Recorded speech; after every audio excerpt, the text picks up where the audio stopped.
Olá pessoal, tudo bom? É,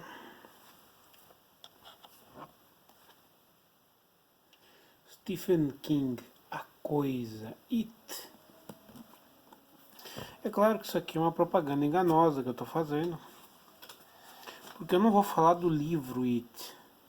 Até porque, como eu não engano ninguém, eu não li esse livro ainda. Eu tenho esse livro já faz um bom tempo. Não faz muito tempo, porque essa versão é de 2014, se eu não me engano. Deixa eu ver aqui.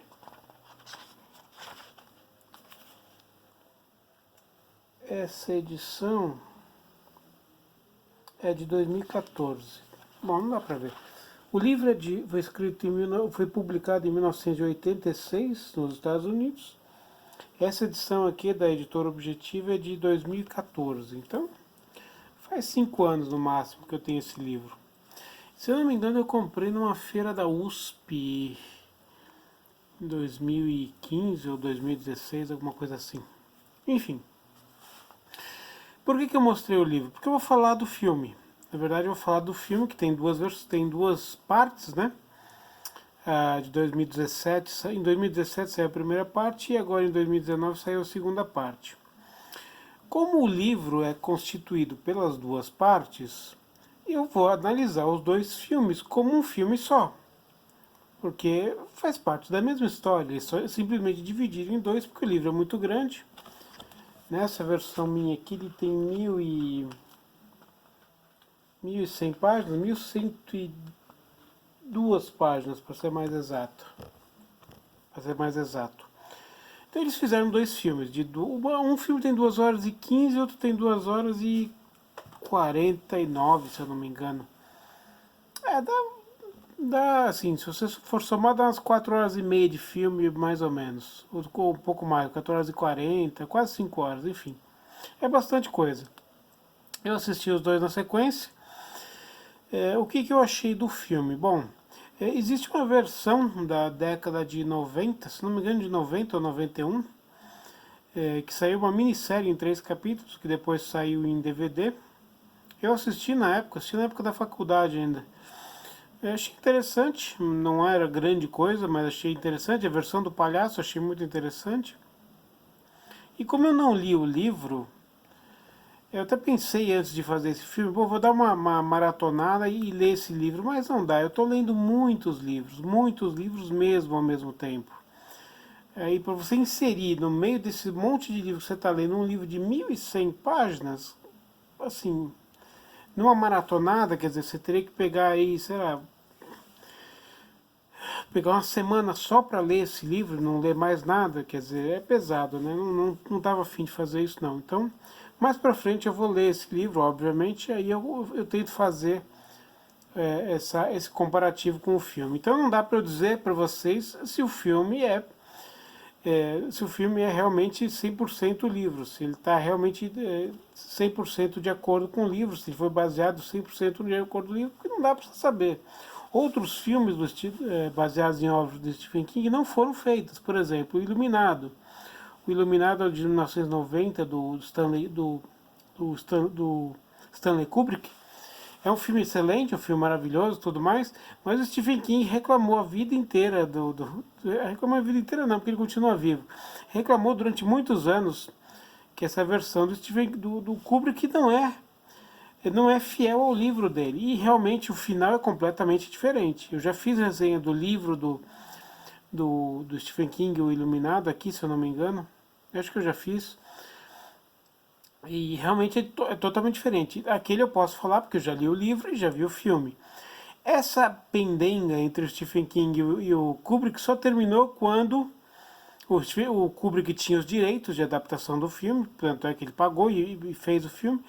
E ele concedeu esses direitos ao Stephen King para ele fazer uma versão dele, do próprio livro dele, gravar uma versão do próprio livro dele. Em troca, o Stephen King teria que parar de falar mal do filme do Kubrick, que era uma coisa que ele fazia porque ele não gostou do filme. O filme é muito bom, mas realmente o final é diferente. E agora nós temos no cinema o Doutor Sono, né, que é baseado no livro do Stephen King, que é a continuação do Iluminado, e agora saiu o filme também que pelo que eu vi de resenhas desse filme, é um filme baseado no filme Iluminado do Kubrick, não no livro Iluminado do Stephen King. Então provavelmente o Stephen King também não vai gostar desse Doutor Sono, porque ele pega da onde terminou o filme do Kubrick. Enfim, não assisti ainda, não posso falar nada. E sobre o It. Em primeiro lugar, que eu tenho que dizer sobre It. It, o que significa It? It para quem esqueceu do verbo to be básico em inglês do colégio, it significa ele ou ela, mas sempre relacionado com não pessoas.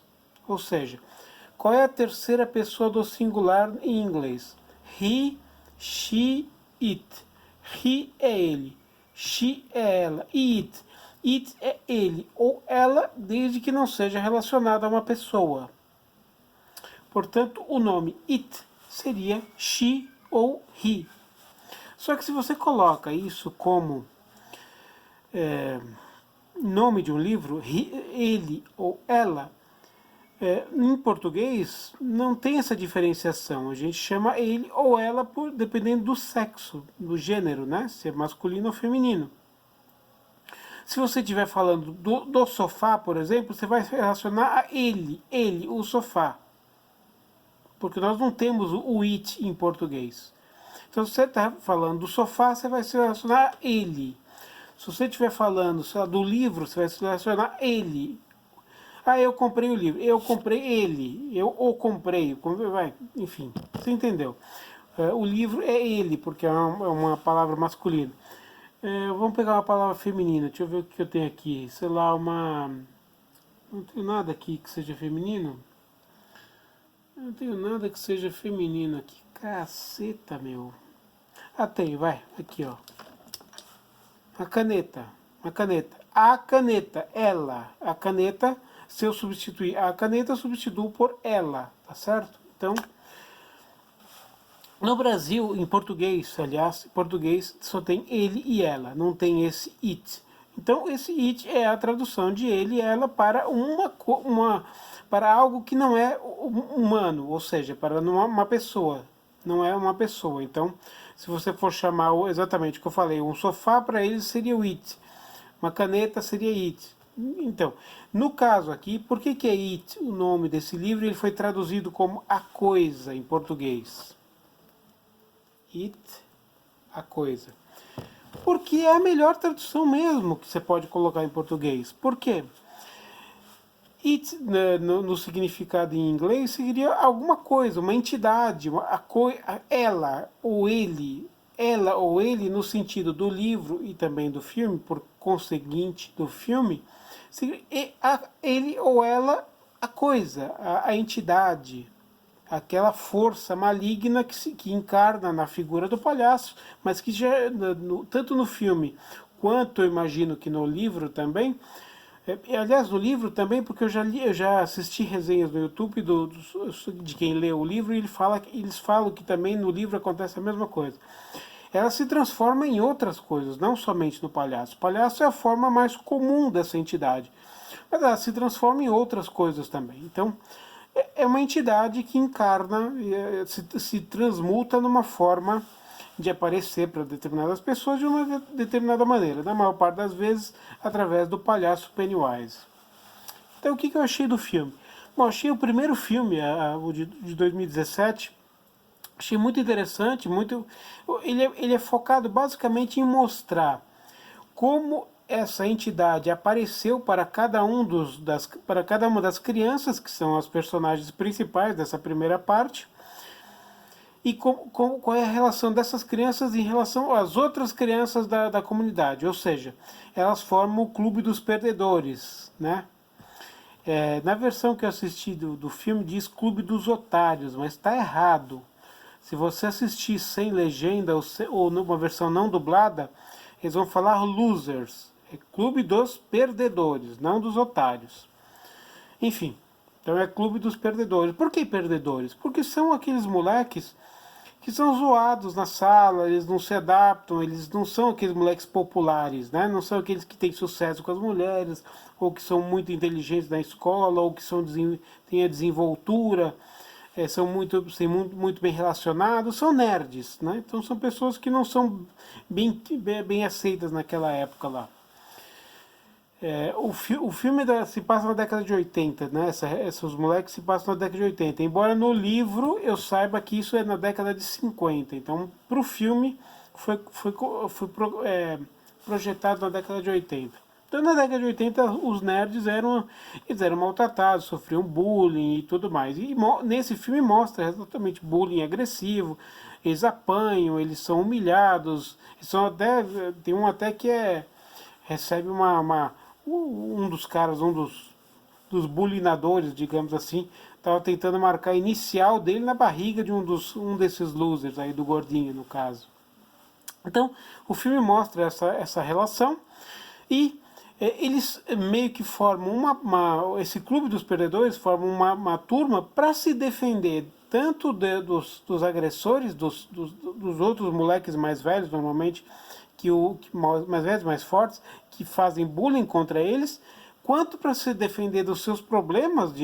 Normalmente eles têm problemas com os pais e com outras pessoas, e também, no final das contas, para combater essa entidade, que aparece para cada um deles em separado, e depois eles têm que se juntar para combater essa entidade, né? E tudo começa com a morte do irmão mais novo de um dos meninos, que é o Billy. Bill ou Billy, agora não lembro se é Bill ou Billy.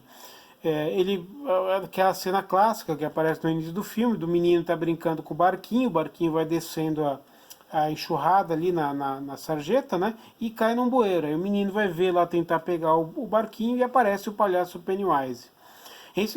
Tanto naquele filme da década de 90, minissérie, quanto no filme atual, o começo é exatamente igual. E isso tem no livro também, segundo o que eu já li. Segundo o que eu já li de ler resenhas, né? E o filme basicamente é isso. No final desse primeiro filme, tem spoiler desse vídeo, obviamente. Então no final desse primeiro filme, os garotos vencem a coisa. Aparentemente, na cabeça deles, vencem a coisa. Então eles fazem um pacto entre eles, o pacto de sangue, cortam a mão com vidro e tal, fazem o pacto de sangue. Olha, nós prometemos entre nós fazemos um juramento que se essa coisa voltar, porque a história diz que essa coisa volta a cada 27 anos, né? Cada 27 anos ela retorna para a cidade de Derry. Isso tudo se passa na cidade de Derry. Então, se essa coisa voltar, se eles não tiverem conseguido vencer essa coisa voltar, eles se comprometem a se juntar novamente para combater o mal, ou seja, combater de novo a coisa. E eu esqueci de falar de Derry, mas Derry é uma das cidades fictícias do universo do Stephen King. Derry e Castle Rock são cidades fictícias mais utilizadas pelo Stephen King. Tem também a Jerusalem Slot, que também é uma cidade que foi usada exatamente no romance Jerusalem Slot.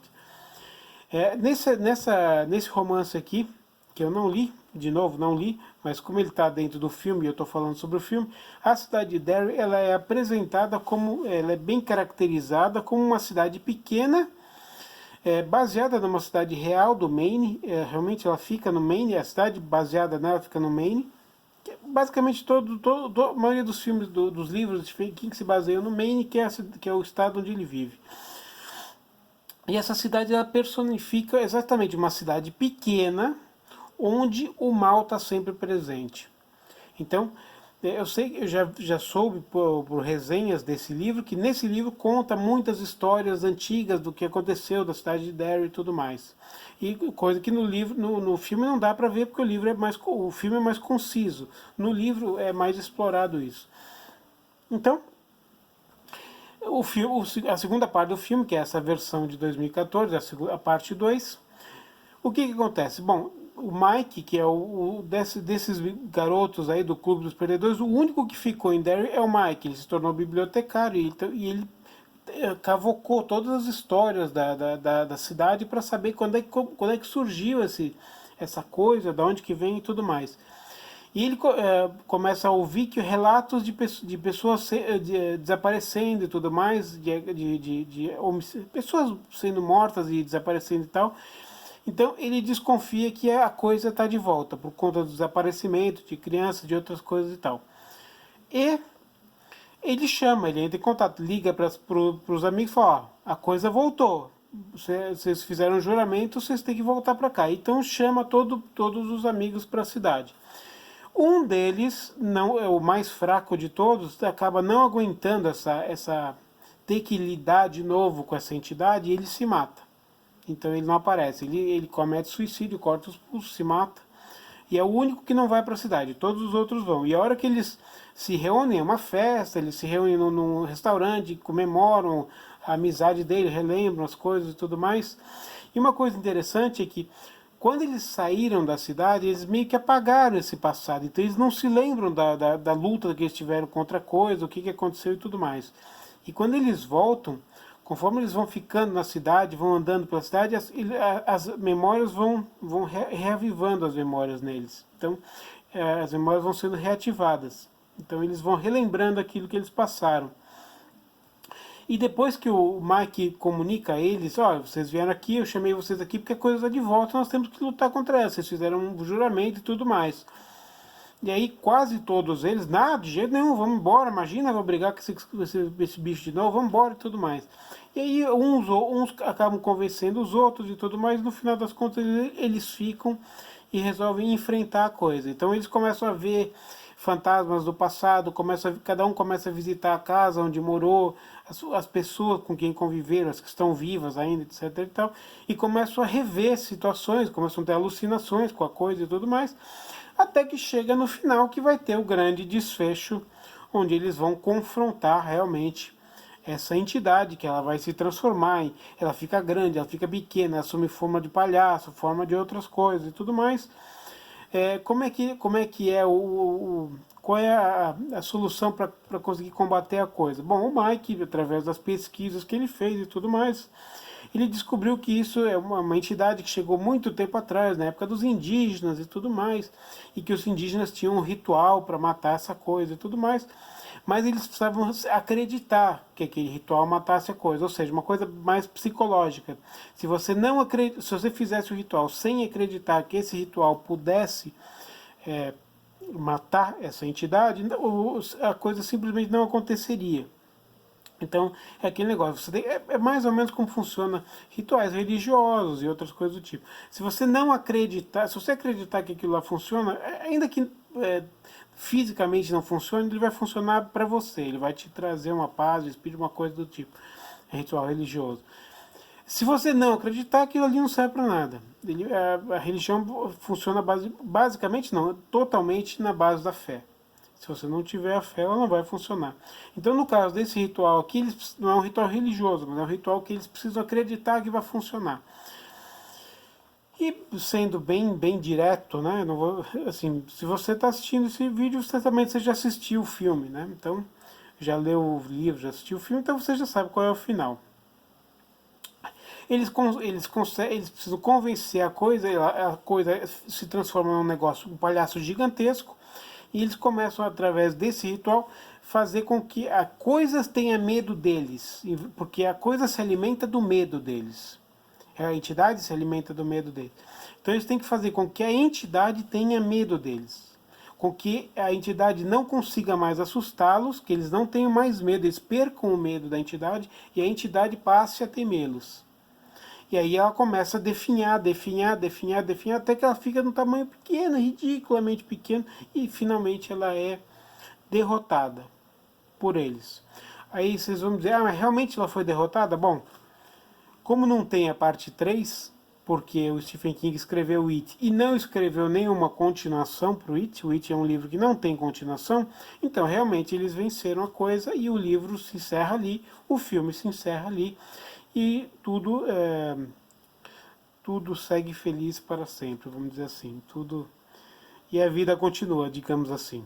Então, é isso, o filme é isso. Eu acho um filme muito interessante, e eu gostei muito mais da parte 2 do que da parte 1, Talvez porque a parte 2 tenha o desfecho da coisa, e eu gosto mais da interpretação dos adultos do que da interpretação das crianças, muito embora eu sei que muita gente gostou mais da primeira parte por causa das crianças, porque elas são fofinhas, etc. Bom, ok, eu gostei mais da segunda parte, mas eu acho que, acho não, considerando que os dois formam, são duas partes do mesmo filme, considero como partes isoladas do mesmo filme, mas o mesmo filme em essência, até porque o diretor é o mesmo, o roteirista é o mesmo, os meninos que fizeram parte do primeiro filme aparecem no segundo filme, nos flashbacks, então é o mesmo elenco, basicamente é como você pegar Senhor dos Anéis. Senhor dos Anéis tem 3 filmes, e são 3 livros, mas é uma história só. Não dá para você considerar o primeiro filme do Senhor dos Anéis separado do segundo, separado do terceiro. Assim não dá para separar os 3 livros. Faz parte de uma coisa só. Até porque tem livros elas não são separados em 3. A versão é uma só. Então, esse livro é um só, por ser muito grande, ele foi separado em 2 filmes. Mas é uma obra só. Então, gostei muito, achei bastante interessante. Achei uma adaptação do Stephen King muito bem feita. E recomendo que vocês, quem não assistiu, assistam os 2 na sequência. Achei muito interessante. Eu acho que não tem nada mais a acrescentar. Então assistam e eu não li ainda, lerei um dia, mas recomendo para vocês que vocês leiam It. A coisa, segundo amigos que são fanáticos por Stephen King, muitos deles, não todos, porque Stephen King tem uma obra vastíssima, de mais de 50 livros. Então é difícil você definir qual é o melhor livro de Stephen King. Na minha opinião, até hoje, pelo que eu li, eu coloco Christine e coloco... esqueci o nome do outro livro. Cacete, meu... É um outro livro que eu já fiz resenha no canal. Se você procurar aí Stephen King no meu canal, você vai achar a resenha exatamente do outro livro, que é um livro que não teve, inclusive, reedição. A reedição que eu li foi da Francisco Alves, que foi a primeira que publicou Stephen King do Brasil. Muito antes da editora Objetiva comprar os direitos. Agora eu não lembro. Também teve uma versão filmada também, que é muito interessante. Enfim, para mim são esses 2 são os melhores livros de Stephen King. Christine e esse livro que eu fiz já a resenha. Mas muitos amigos meus, muitas pessoas, amigas que eu conheço, conhecidos, que gostam de Stephen King, colocam a coisa na relação dos melhores livros que leram do Stephen King, e eu acredito que deva ser também. É um dos livros mais famosos dele, é um dos maiores livros dele, 1.100 páginas. Só perde provavelmente para aquela série da Torre Negra, que são 7 livros, e depois saiu o 8º também. Claro, somando aqueles livros todos, tem umas 5.000 páginas, mas livro, volume único mesmo, acho que o It, a coisa, é o maior. Talvez rivalize com Dança da Morte, mas acho que o It ainda é maior que Dança da Morte. Então é isso. Assistam It, leiam o livro, leiam muito Stephen King, que é um grande autor. E é isso. Comentários, críticas, sugestões na descrição do vídeo. Se curtiram, comentem. Se curtiram, dê like. Se não curtiram, deem dislike. Curtam, espalhem, compartilhem e falem e leiam e assistam Stephen King ou filmes baseados em Stephen King, sempre vale a pena. Quase sempre vale a pena. Então, uma saudação e até a próxima.